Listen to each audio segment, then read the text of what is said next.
Good morning. Today Narasimha academy నుండి మరి online పద్ధతిలో కరెంట్ అఫైర్స్ బోధించడానికి మా సీనియర్ ఫ్యాకల్టీ లక్ష్మారెడ్డి సార్ ఆధ్వర్యంలో ఈరోజు ప్రారంభం కావడం జరుగుతుంది. మన ముఖ్య ఉద్దేశం ఏంటంటే మార్చి నుండి ప్రపంచవ్యాప్తంగా ఈ కరోనా వైరస్ ప్రభావం మన ఇండియాలో కూడా రావడం ద్వారా ఆఫ్లైన్ పద్ధతిలో కాకుండా ఆన్లైన్ విధానంలో క్లాసులు నిర్వహించడానికి అనేక సంస్థలు ముందుకొచ్చాయి. దానిలో భాగమే నరసింహ అకాడమీ వారు ఈ పోటీ పరీక్షల విద్యార్థుల కోసము ఈ ఆలోచనను తీసుకురావడం జరుగుతుంది. దానిలో నేను భాగస్వామ్యం అవుతూ కరెంట్ అఫైర్స్ పట్ల అనుభవాన్ని మీతో షేర్ చేసుకోవడానికి కొంత సమయాన్ని మీకు వెచ్చించడం జరుగుతుంది. మరి ఈరోజు కరెంట్ అఫైర్స్ సంబంధించి నా పర్సనల్గా కొంత విషయం ఏంటంటే మరి లక్ష్మారెడ్డి సార్ ఆధ్వర్యంలో ఈ కరెంట్ అఫైర్స్ను ఎలా ప్రిపేర్ కావాలి అనేది విద్యార్థి తెలియచేయడం జరుగుతుంది. మరి టుడే నోటిఫికేషన్ ఉన్నా లేకపోయినా కరెంట్ అఫైర్స్ అనే దాన్ని ప్రతిరోజు కూడా అప్డేట్ కావాల్సిన అవసరం ఉంటుంది. ఎందుకంటే ఈరోజు మనం భోజనం చేస్తున్నాం, అరిగిపోతుంది, మళ్ళీ భోజనం చేస్తున్నాం. అదే పద్ధతిలో కరెంట్ అఫైర్స్ అనేది ప్రతిరోజు కూడా తెలుసుకోవాల్సిన అవసరం ఉంటుంది. ఈ ప్రపంచంలో, దేశంలో, తెలంగాణలో, ఆంధ్రప్రదేశ్లో ఎక్కడైనా కావచ్చు, ప్రతిరోజు ఏదో ఒక అంశం జరుగుతూనే ఉంటుంది. దానిపైన మనము ఇన్ఫర్మేషన్ తీసుకోవాల్సిన అవసరం ఏర్పడుతుంది. కాబట్టి మన పోటీ పరీక్షల దృష్ట్యా ఈ కరెంట్ అఫైర్స్ను అనేక group 1, group 2, civils, any exam ఈ సబ్జెక్ట్ని యాడ్ చేయడం జరిగింది. ఎందుకంటే మిగతా సబ్జెక్టుతో పోల్చుకుంటే ఈ స్థిరమైన సబ్జెక్టు కాదు.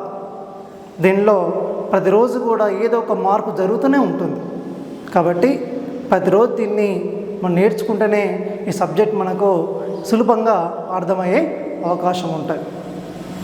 ఆ పేరులోని అర్థం ఉంది, కరెంట్ అఫైర్స్ అంటే వర్ధమాన అంశాలు అనేటివి ప్రతిరోజు కూడా దీనికి యాడ్ అవుతుంటాయి. దీనిలో భాగంగా మనం తీసుకుంటే general knowledge and current affairs అనే సబ్జెక్ట్ను 2 విధాలుగా మనం చదువుకోవాలి. మనిషికి 2 కళ్ళు ఏ విధంగా పనిచేస్తాయో ఈ కాంపిటేటివ్ ఎగ్జామ్లో general knowledge and current affairs అనేది 2 కూడా ఆ విధంగా ఉపయుక్తం అవుతూ ఉంటాయి. రెండింటి మధ్య వ్యత్యాసం ఏంది, general knowledge and current affairs మధ్య డిఫరెంట్ ఏందని మీరు తెలుసుకోవాల్సిన అవసరం ఉంటుంది. ఇది స్థిరమైనది, ఇది మార్పుకు గురయ్యేది. జనరల్ నాలెడ్జ్ అంటే చక్కటి ఉదాహరణ, సూర్యుడు తూర్పున ఉదయిస్తాడు, పశ్చిమాన్ని అస్తమిస్తాడు అనేది ఒక మనకు ప్రకృతి, నేచర్. అది మన దేశ రాజధాని ఢిల్లీ, దీనిలో మార్పు లేదు. కొన్ని వాస్తవాలను నిత్యము అదే పద్ధతిలో వాడే పద్ధతిని జనరల్ నాలెడ్జ్ పరిధిలో తీసుకోవాలి. అంటే అది సింపుల్గా అర్థం చేసుకోవాల్సింది ఏంటంటే తాజ్ మహల్, ఆగ్రా, దానిలో మార్పు ఉండదు. ఈరోజు రామప్ప టెంపుల్ అనగానే తెలంగాణ రాష్ట్రం గుర్తుకొస్తుంది, తిరుపతి టెంపుల్ అనగానే ఆంధ్రప్రదేశ్ గుర్తుకొస్తుంది. వీటిలో మార్పు ఉండదు. అంటే మార్పు లేకుండా స్థిరత్వంతో ఉన్న అంశాలన్నీ కూడా జనరల్ నాలెడ్జ్ పరిధిలో ఉంటాయి. దేశ తొలి ప్రధాని నెహ్రూ, దానిలో మార్పు ఉండదు. దేశ తొలి ప్రధాని అనే అంశం జనరల్ నాలెడ్జ్ అవుతుంది. భారత ప్రధాని నరేంద్ర మోడీ, కరెంట్ అఫైర్స్. చూడమ్మా, జనరల్ నాలెడ్జ్ని చక్కగా మీరు అర్థం చేసుకోవడానికి ఒక చక్కటి ఉదాహరణ చెప్తున్నా. తొలి ప్రధాని, తొలి అనే పదాలు వచ్చినప్పుడు దీని కిందకి వస్తాయి, జనరల్ నాలెడ్జ్ పరిధిలోకి వస్తాయి. కరెంట్ అఫైర్స్ అంటే రన్నింగ్, అంటే ఇప్పుడు సీఎం కేసీఆర్, కరెంట్ అఫైర్స్. నీల సంజయ్ రెడ్డి, జీకే. ఆంధ్రప్రదేశ్ తొలి సీఎం నీల సంజయ్ రెడ్డి, తెలంగాణ తొలి సీఎం కేసీఆర్, బట్ ఆయన ఇప్పుడు సీఎంగా పనిచేస్తున్నాడు కాబట్టి కరెంట్ అఫైర్స్. కాబట్టి చదివే పద్ధతులు మనం తీసుకున్నప్పుడు వేటిని దేని పరిధిలో తీసుకోవాలని తెలియాలి. ఇప్పుడు నేషనల్ పార్క్స్ ఉన్నాయి, జాతీయ పార్కులు అంటాం, అవన్నీ కూడా జీకే పరిధిలో ఉంది. కానీ ఇటీవల కరెంట్ అఫైర్స్లోకి వచ్చేసింది Kaziranga national park. Kaziranga national park జీకేనే, బట్ ఈరోజు అది బ్రహ్మపుత్ర నది ఉప్పొంగడం ద్వారా కజిరంగా నేషనల్ పార్క్ మొత్తం కూడా ఆ యొక్క నీటి ప్రవాహంలో ఈ విధంగా ఇబ్బందులు పాల్గొవడం జరిగింది. అంటే ఆ నేషనల్ పార్క్ గుండా ఆ నది ప్రవాహం ఉండడం ద్వారా కొంత నష్టం జరిగింది. కాబట్టి బ్రహ్మపుత్ర నది ఆనుకొని ఉన్న నేషనల్ పార్క్ ఏదంటే ఖైరంగా నేషనల్ పార్క్ అని చెప్పుకుంటాం. అది కరెంట్ అఫైర్స్. కాబట్టి వర్ధమాన అంశాలు అనేటివి స్థూలంగా మనం తీసుకున్నప్పుడు 3 రకాలుగా వర్గీకరణ చేస్తారు. ఈ కరెంట్ అఫైర్స్ను పోటీ పరీక్షల్లో ఆంధ్రప్రదేశ్, తెలంగాణ స్టేట్ నోటిఫికేషన్ మనం గమనించినప్పుడు ఈనాడు టీఎస్పీఎస్ అయినా, ఏపీపీఎస్ అయినా, లేకుంటే పోలీస్ రిక్రూట్మెంట్ అయినా, ఈరోజు ఇలాంటి సర్వీసెస్ మనం తీసుకున్నప్పుడు దీనిలో ఈ కరెంట్ అఫైర్స్ను 3 రకాలుగా డివైడ్ చేయడం జరుగుతుంది. దానిలో మొదటి అంశం ఏంటంటే అంతర్జాతీయ అంశాలు. ఈ అంతర్జాతీయ అంశాలు అనేటివి మొదటి కేటగిరీగా, రెండవ కేటగిరీగా మనం తీసుకుంటే జాతీయ అంశాలు. అంతర్జాతీయ మరియు జాతీయ అంశాలుగా చివరిది 3వ విభాగం ఏంటంటే ప్రాంతీయ అంశాలు. ఈ ప్రాంతీయ అంశాలు అంటే అర్థం ఏం చేసుకోవాలి అంటే, ఎగ్జాంపుల్ తెలంగాణ అంటే ప్రాంతీయ, ఆంధ్రప్రదేశ్ అంటే ప్రాంతీయ. ఆ రాష్ట్ర పరిధిలో విద్యార్థులకు ఇది ప్రాంతీయ విభాగం అవుతుంది. మన దేశంలో ఈ విధంగా అది ఏ రాష్ట్ర పరిధిలో ఎగ్జామ్ జరిగినా అది ప్రాంతీయ అంశంగా తీసుకోవాలి. మరి ఈ రోజున అంతర్జాతీయ అంశాలు, జాతీయ అంశాలు, ప్రాంతీయ అంశాలుగా ఈ సబ్జెక్ట్ని డివైడ్ చేయడం జరుగుతుంది. దీనిలో ఈ 3 రకాల విభాగం నుండి ప్రశ్నలు వచ్చే అవకాశం ఉంటాయి. మరి ఇంటర్నేషనల్ అంటే ఏంది? ఇక్కడ మన దేశం వెలుపల, భారతదేశం వెలుపల అంటే అర్థమైంది అనేక దేశాలలో జరిగే అంశాలు. చక్కటి ఉదాహరణ తీసుకోవచ్చు మనం. కరోనా ఓన్లీ తెలంగాణ, ఆంధ్రప్రదేశ్ కాదు, త్రూఅవుట్ వరల్డ్ 180 దేశాలను ఈరోజు ప్రభావితం చేస్తుంది కరోనా వైరస్ కదా. ఆ టాపిక్ దేని కింద వస్తుంది? ఇంటర్నేషనల్. నీ స్టూడెంట్స్ ఒకటే చెప్తున్నా, ఈరోజు ఈ కరెంట్ అఫైర్స్ని ఎలా చదవాలనే పద్ధతిలో భాగంగా వేటిని ఇంటర్నేషనల్ అంశాలను ఐడెంటిఫై చేయాలి. ఇది బర్నింగ్ టాపిక్. ఏ ఊరు పోయినా, ఏ నగరం పోయినా, ఎక్కడికి పోయినా కరోనా కరోనా కరోనా కరోనా. దాని గురించి మాట్లాడిన వ్యక్తి లేడు ఈ రోజున. అంటే ఇది బర్నింగ్ టాపిక్ కాబట్టి ఆ టాపిక్ని ఇక్కడ ఇంటర్నేషనల్ పరిధిలో డిస్కస్ చేయవచ్చు. మరి ఇటీవల చూడండి, ఇండియా చైనా మధ్య ఘర్షణ జరిగింది. ఈ 2 రోజుల క్రితం నుండి కొంత శాంతియుతమైన వాతావరణం ఏర్పడుతుంది. భారత్ చైనా మధ్య ఘర్షణ అనగానే ఏ టాపిక్ అవుతుంది? అది ఇంటర్నేషనల్ టాపిక్. 2 దేశాల మధ్య కానీ, అనేక దేశాల మధ్య కానీ సమావేశాలు జరగడం కానీ, చర్చలు జరగడం కానీ తీసుకున్నప్పుడు అది ఒక ఇంటర్నేషనల్ టాపిక్ మనం భావించాలి. ఒక స్పోర్ట్స్ తీసుకుంటే మనకు 2020 చాలా నిరాశ ఎదురైంది. ఈ సంవత్సరం మనం చాలా ఆనందంగా గేమ్స్ వీక్షించే వాళ్ళం, ఒలింపిక్స్ గేమ్స్. కానీ ఈరోజు కరోనా వైరస్ ప్రభావం వలన ఒలింపిక్ గేమ్స్ను వాయిదా వేయడం జరిగింది. జీకే మాస్టర్ నేను చెప్పేవాడిని, 2019లో విద్యార్థులు చెప్పేవాడిని 2020లో ఒలింపిక్ గేమ్స్ జరగబోతున్నాయని చెప్పేవాడిని. ఇప్పుడు అదే మాస్టర్ ఏం చెప్తున్నాడు? ఒలింపిక్ గేమ్స్ రద్దు అవుతున్నాయి లేదా వాయిదా వేసే అవకాశం ఉందని చెప్తున్నాం. కారణం ఏంది? Corona effect. మరి ఇప్పుడు దీన్ని మీకు పోటీ పరీక్ష రూపంలో ఎలా అడిగే అవకాశం ఉంటుంది? ఒక కరోనా వలన ఒలింపిక్ గేమ్స్ రద్దు చేయడం తొలిసారి. ప్రపంచంలో ఒలింపిక్ గేమ్స్ ప్రారంభమైన తర్వాత కేవలం first world war, second world war సందర్భంగానే రద్దు చేయడం జరిగింది.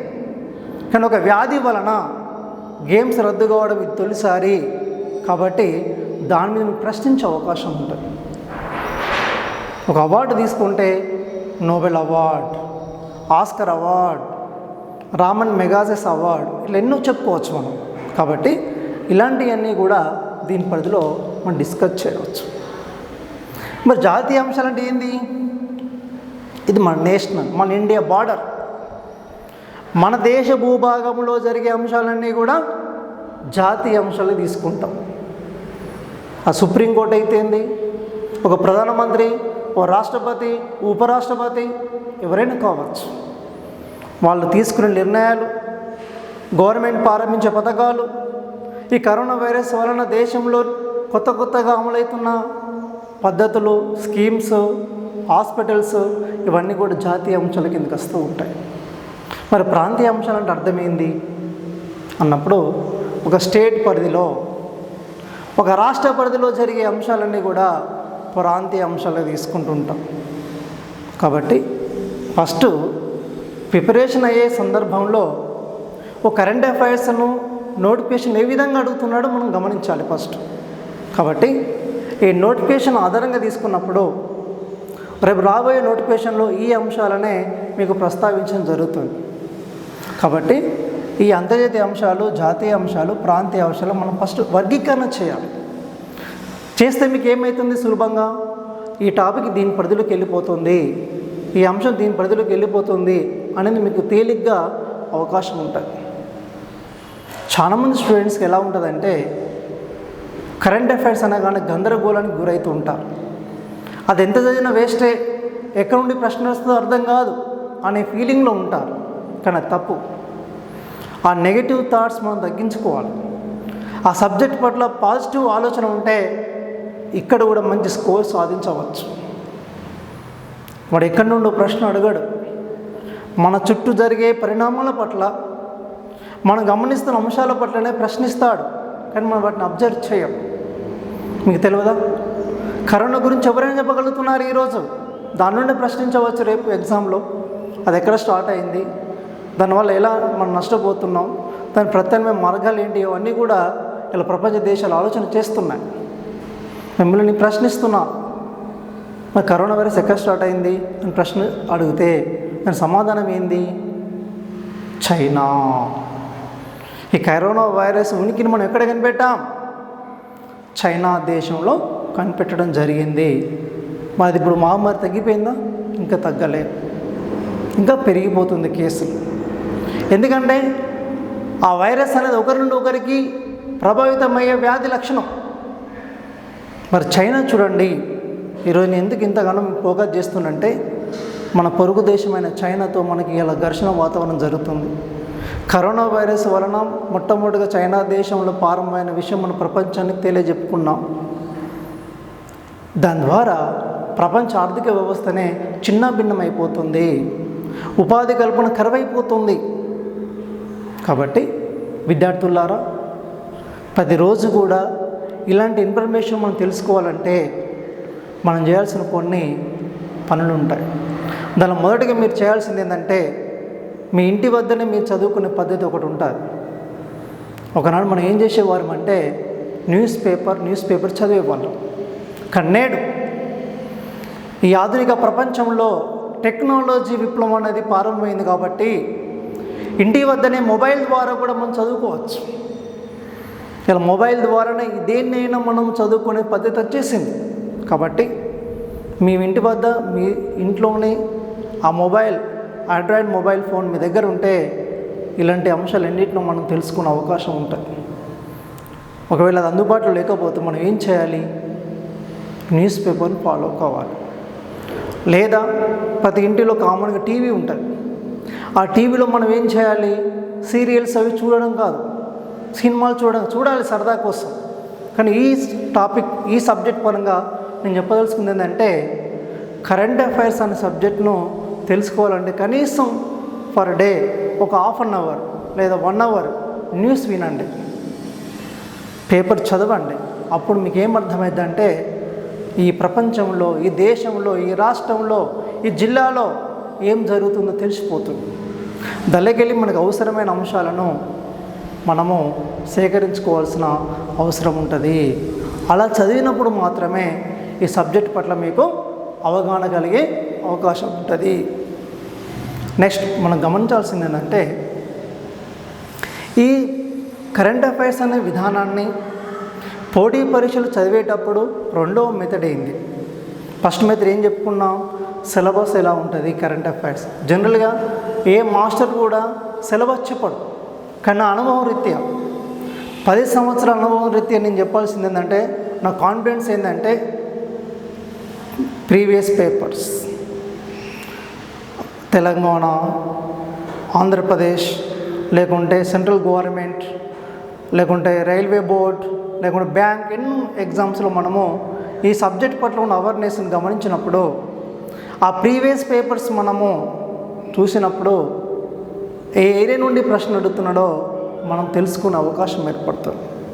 దాన్ని బట్టి మన యొక్క ప్రిపరేషన్లో ఏ ఏరియా నుండి ఎక్కువగా ప్రశ్న అడుగుతున్నాడో ఆ క్వశ్చన్ మేకింగ్ తెలుసుకునే అవకాశం ఉంటుంది.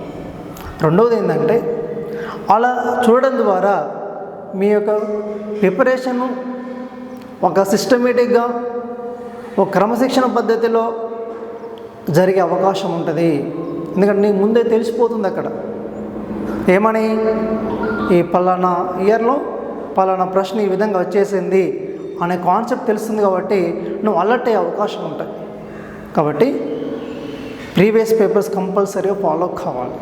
అయినప్పుడు ఏమవుతుందంటే నీ యొక్క ప్రిపరేషన్ను సక్సెస్ఫుల్గా తీసుకుపోయే అవకాశం ఉంటుంది. మూడవది ఏంటంటే, కరెంట్ అఫైర్స్ను ప్రతిరోజు కూడా అప్డేట్ కావాలి. ఈ సబ్జెక్టుకు ఉన్న లక్షణం అది. అప్డేట్ కాకపోతే కరెంట్ అఫైర్స్ మీద మన యొక్క గ్రిప్ అనేది ఉండదు. కాబట్టి ప్రతిరోజు ఫాలో అవుతూ ఉండాలి న్యూస్ పేపర్స్. తర్వాతనే ఫోర్త్ ఆప్షన్ ఏంటంటే, చాలామంది స్టూడెంట్స్ ఏం చేస్తారంటే పేపర్ చదవడము బద్ధకంగా భావిస్తారు, లేకుంటే వీలు కాకపోవడం జరుగుతూ ఉంటుంది. ఇలాంటి సందర్భాలు ఏం చేస్తుంటాం, మనం ప్రైవేట్ మ్యాగజైన్స్కు మనం అలవాటు పడిపోతుంటాం. ప్రైవేట్ మ్యాగజైన్స్ అలవాటు పడిపోతూ ఆ 15 days 1 monthకి ఒకసారి వచ్చే ఆ యొక్క వాటిని మనం ఫాలో అవుతుంటాం.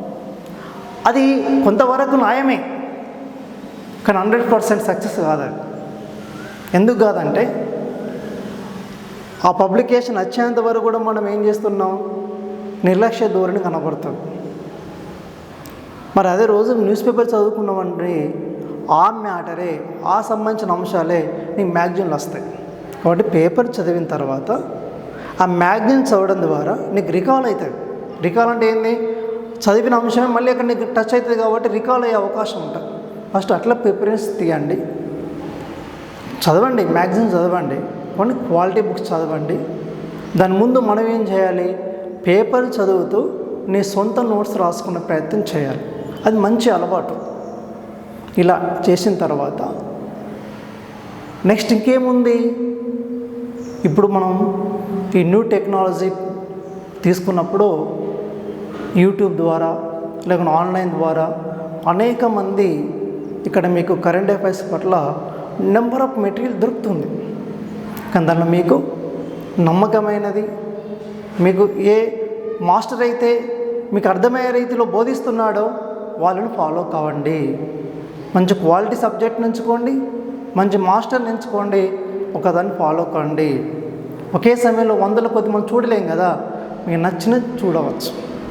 ఏదైనా ఏ మాస్టర్ అయినా మీకు జ్ఞానాన్ని అందించడానికే ఇక్కడ సర్వీస్ చేస్తూ ఉంటాడు. కాబట్టి ఆ కాన్సెప్ట్ని మీరు ఇలా సక్సెస్ఫుల్గా ముందుకు తీసుకుపోవడానికి ప్రయత్నం చేయాలి.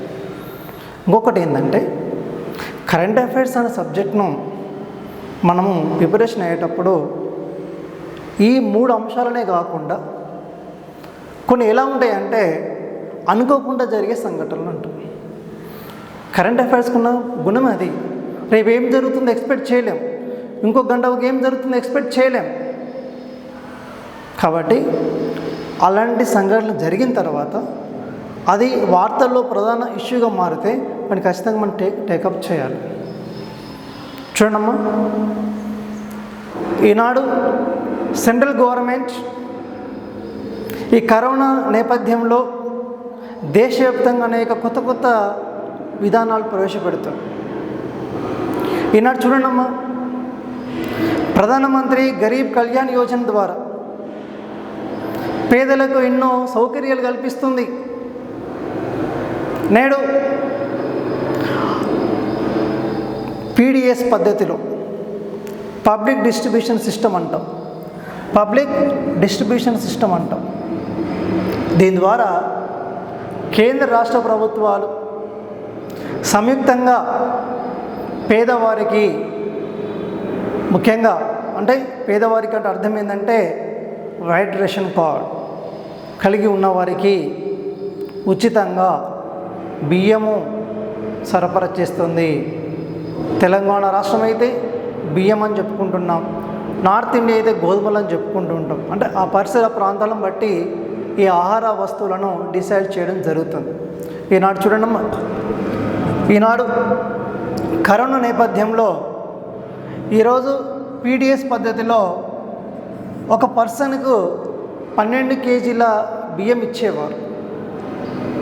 కానీ జూలై మంత్ నుండి నవంబర్ వరకు, జూలై మంత్ నుండి నవంబర్ వరకు ఈరోజు ఒక పర్సన్కు 10 కేజెస్, ఒక పర్సన్కు 10 కేజెస్ రైస్ ఇవ్వాలని చెప్పేసి గవర్నమెంట్ డిసైడ్ చేయడం జరిగింది. మరి ఉచితంగా, నో మనీ, ఈనాడు ఉచితంగా బియ్యాన్ని మరియు వారికి పప్పు ధాన్యాలను కూడా సరఫరా చేయడం జరుగుతుంది.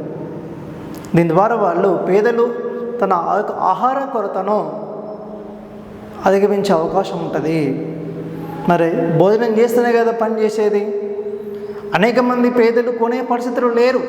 కాబట్టి గవర్నమెంట్ సమాజ సంక్షేమ దృష్ట్యా ఇలాంటి నిర్ణయాన్ని తీసుకోవడం ద్వారా గవర్నమెంట్పై భారం పడుతుంది. అయినప్పటికీ ఇలాంటి ఆదేశిక సూత్రాల దృష్ట్యా, సమాజ సంక్షేమ దృష్ట్యా ఈ పద్ధతిలో గవర్నమెంట్ ఈ రోజున దేశవ్యాప్తంగా దీన్ని అమలు చేయడం జరుగుతుంది.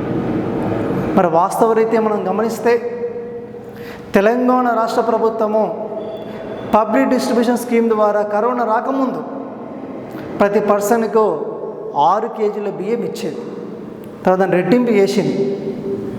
మరి ఇది నవంబర్ వరకు ఈ బియ్యాన్ని మనం సరఫరా చేయాలంటే కొంత ఆ రైస్ యొక్క వెయిటేజ్ని తగ్గించింది. ఎందుకు తగ్గించిందంటే 12 to 10 తగ్గించిందని చెప్పుకుంటాం. కానీ కాన్సెప్ట్ మెథడ్ తీసుకున్నప్పుడు తెలంగాణ గవర్నమెంట్ ఫర్ పర్సన్కి ఎంత ఇస్తుంది? 6 కేజీలు ఇస్తుంది. మరి ప్రజెంట్ ఎంత ఇస్తుంది? 10 కేజీస్. మరి జూన్ వరకు ఎంత ఇచ్చేసింది? 12 కేజీల బియ్యం. ఈనాడు మన భారతదేశంలో ఇలాంటి నూతన పథకాల ద్వారా, ఇలాంటి పద్ధతులు చేయడం ద్వారా అటు వ్యవసాయ రంగం అయితేంది, లేకుంటే ఉపాధి హామీ కార్యక్రమం అయితేంది, లేకుంటే విద్యార్థులు అయితేంది, ఇట్లా అనేక రకాల ప్రయోజనం కలిగేటట్టుగా ఈ పథకాలను తీసుకురావడం జరుగుతుంది. కాబట్టి ఈరోజు మీకు నేను చెప్పదలుచుకున్న అంశం ఏంటంటే, కరెంట్ అఫైర్స్ను ఫస్ట్ ఈ విధంగా మనం డిస్కస్ చేస్తుంటాం, డివైడ్ చేసుకోవాలి. తర్వాత దీనిలో కొన్ని మెయిన్ టాపిక్స్ ఉంటాయి. ఆ టాపిక్స్ ఎలా మనము చదవాలంటే, ఒక అంతర్జాతీయ అంశాలు తీసుకుందాం. ఈ అంతర్జాతీయ అంశాలు తీసుకున్నప్పుడు దీనిలో మెయిన్ పార్ట్స్ ఏంటి అని అడిగే ఛాన్స్ ఉంటుంది. చూడండమ్మా, ఎప్పుడైనా కూడా అంతర్జాతీయ అంశాలు తీసుకున్నప్పుడు దానిలో స్పోర్ట్స్ కంపల్సరీ ఉంటాయి. ఈ సంవత్సరం కరోనా నేపథ్యంలో జరగలేకపోవచ్చు, కానీ నెక్స్ట్ జరిగే ఛాన్స్ ఉంది కదా, లేకుంటే 2019 జరిగినాయి కదా. మా ఎగ్జాంపుల్ తీసుకుందాం. 2020లో జరిగే ప్రధానమైన ఒలింపిక్స్ క్రీడలను రద్దు చేయడం జరిగింది అని ఇంతకుముందు మనం డిస్కస్ చేసినాం. మరి 2020 సంవత్సరంలో ఏ దేశం నిర్వహించే అవకాశం ఉండే? జపాన్ దేశం. మరి జపాన్ దేశంలో ఒలింపిక్స్ క్రీడలు జరగబోతున్నాయి మనం అనుకున్నాం, కానీ ఈ కరోనా నేపథ్యం రద్దు చేయబడ్డాయి. దీన్ని 2021 సంవత్సరంలో నిర్వహించాలని చెప్పేసి అంతర్జాతీయ ఒలింపిక్స్ కమిటీ డిసైడ్ చేసింది.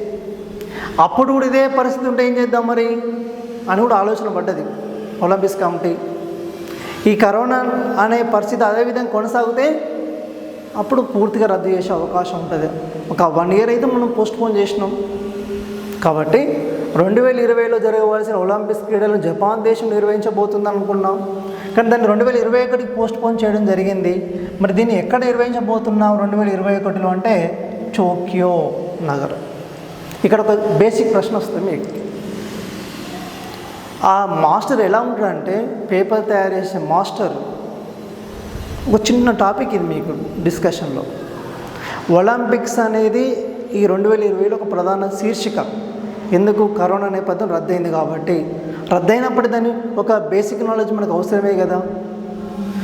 ఈ 2020 సంవత్సరంలో ఆసియా ఖండంలోని జపాన్ దేశం నిర్వహించబోతుందని మనం ప్రధానంగా డిస్కస్ చేస్తున్నాం. కానీ అదే దేశంలో మళ్ళీ 2020 నిర్వహించబోతున్నాం అనేది ఒలింపిక్స్ కమిటీ యొక్క నిర్ణయం.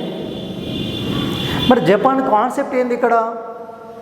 ఆసియా ఖండంలోనే తొలిసారిగా ఒలింపిక్ గేమ్స్ నిర్వహించింది. అది దీని ఘనతమ్మ. ఆసియా ఖండంలో మొట్టమొదటిసారిగా ఒలింపిక్స్ క్రీడలు ఎవరు నిర్వహించారంటే ఏం చెప్పాలి?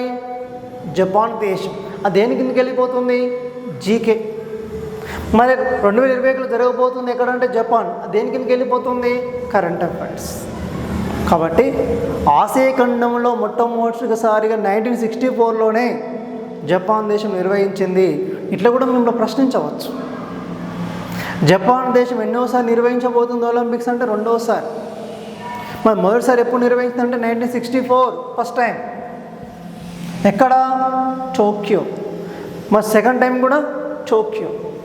మరి ఇంతవరకు ఎన్ని దేశాలు నిర్వహించాయి ఒలింపిక్స్ గేమ్స్ ఆసియా ఖండంలో? 3 కంట్రీస్. నెంబర్ 1 జపాన్, దక్షిణ కొరియా, చైనా. చివరిసారి ఎవరు నిర్వహించారు అంటే 2008లో చైనా, బీజింగ్. 1988లో దక్షిణ కొరియా, సౌత్ కొరియా అంటాం. ఈ విధంగా తీసుకున్నప్పుడు మళ్ళీ మనకు 2020 సంవత్సరం మనం డిస్కస్ చేస్తూ ఉంటాం. మరి మనం చాలా సన్నద్ధమైన 4 ఇయర్స్కి ఒకసారి ఒలింపిక్ గేమ్స్ జరుగుతుంటాయి. 4 సంవత్సరాలు ఒకసారి జరిగే ఒలింపిక్ గేమ్స్ను ఎంతోమంది ఆటగాళ్ళు చాలా సాధన చేస్తూ ఉంటారు. మనకు ఉండదమ్మా? ఒక నోటిఫికేషన్ రాగానే మనలో ఎంత హార్డ్ వర్క్ చేస్తుంటాం మనం. కానీ దీని చక్కటి ఉదాహరణ చెప్తున్నా. ఓ క్రీడాకారుడు ప్రతి 4 సంవత్సరాలకు బంగారు కలగంటాడు, ఒక గోల్డెన్ ఛాన్స్ తీసుకుంటాడు. 4 సంవత్సరాలు జరగబోయే ఒలింపిక్స్ కోసం ఇప్పటి నుండి ప్రయత్నం చేస్తాడు. మరి మనం చేయకూడదా? మనం కూడా అంతే. ఒక జాబ్ సాధించాలంటే అప్పటికప్పటికి రాదు, ప్రయత్నం చేస్తూనే ఉండాలి.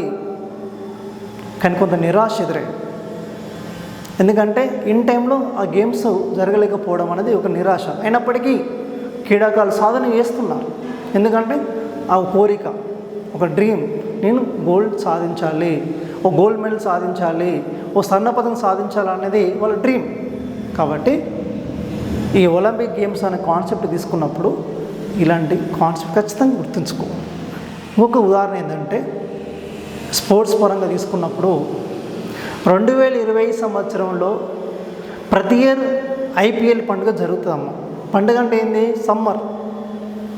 ఒక 2020 మ్యాచ్, T20 మ్యాచ్ అని చెప్పుకుంటూ ఉంటాం. T20 మోడల్, దీన్ని ఐపీఎల్ అంటున్నాం. ఇండియన్ ప్రీమియర్ లీగ్ అని చెప్పుకుంటున్నాం. ఇక్కడ ఐపీఎల్ అనే కాన్సెప్ట్ అనగానే మీ మైండ్లో ఒక ఆలోచన రావాలి. ఏమని? అసలు ఐపీఎల్ అంటే అర్థమైంది? Indian premier league. ఏమడిగాడు గత ప్రీవియస్ ఎగ్జామ్లో? ఐపీఎల్ అంటే ఏ ఆట సంబంధించిందని అడిగాడు బ్యాంక్ ఎగ్జామ్లో. అది చదివిన వారికి దాని గురించి తెలిసిన వాడు ఆన్సర్ చేయగలుగుతాడు. కానీ తెలుగునాడు కూడా ఆన్సర్ చేస్తాడు, ఎందుకంటే టీవీ ద్వారా ఇప్పుడు మ్యాచ్ చూస్తున్నాం, ఐపీఎల్ మ్యాచ్ జరుగుతుందని మనం అనుకుంటున్నాం. ఐపీఎల్ అనే నిర్వచనం తెలుగునాడు కూడా ఆన్సర్ చేయగలుగుతాడు. కానీ ఐపీఎల్ అంటే ఏంది అని మనకు తెలిసి ఉండాలి. Indian premier league. దీన్ని ఎవరు, దీని స్పాన్సర్ ఎవరు, దీన్ని ఏ సంస్థ ఆధ్వర్యంలో నిర్వహించబడుతుంది అని అడుగుతున్నాడు ప్రశ్న.